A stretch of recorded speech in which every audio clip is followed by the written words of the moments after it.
Commissioner Metz, it kind of looks like you're getting prepared for this weather moving in. We are. We're very concerned about it. We've noticed that it appears to be about 100 car pileup in the Fort Worth area with 5 dead, and certainly devastating.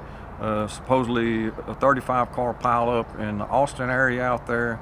And I've worked in other states and as well as here and seen what ice can do, especially with the generation now that doesn't have any experience driving on ice. It can be extremely dangerous and deadly, as you see what's happened up there in those other areas.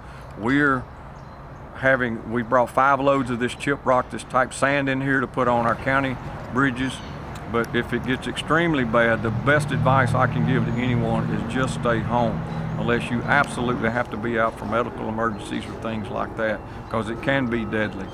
But as your commissioner here, the staff we'll have all our staff on standby, as well as myself. We're working closely with DPS and with law enforcement here, as well as our fire departments, to be on standby for them. They've offered their services as well to us, and we're going to all do the best we can. We're hoping for the best that this thing doesn't get as bad as it is up there, but if it does, we're doing our best to be prepared and to work with all those other agencies and do our best to keep people safe here.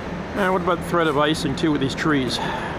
Well, that's another problem as well. It's one thing for your bridge to ice over and not your road surface, but it's been the ground's been cold here for quite a while. It doesn't take a lot more for the road surface itself to freeze over. And then if you get an inch of rain or so here on the trees and the power, you're certainly going to have the power lines down, and then you get trees in the roadway.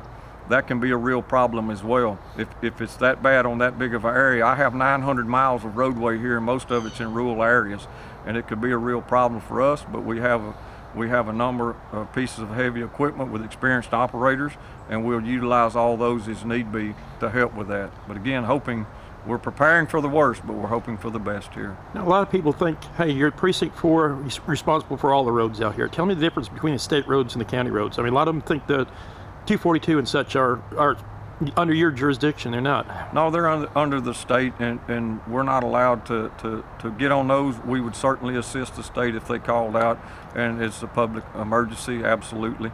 But the state highways, the farm to market roads, those are handled by the state, and then the county roads, your back roads and all those things, like we're taken care of by us. And whether that be repairs or drainage or pavement, or in this case, putting sand on bridges to try to make it as safe as possible. Aaron, let me think, just the bridges. Why is it so easy for a bridge to freeze compared to the road surface to freeze? Well, there's nothing in between the bottom of the bridge and the ground. It's suspended. Air can get under the bridge as well as moisture on top and on the bottom, and that's why they're subject to freeze. They're going to cool off a lot faster than your road surface is, than your hard road surface is.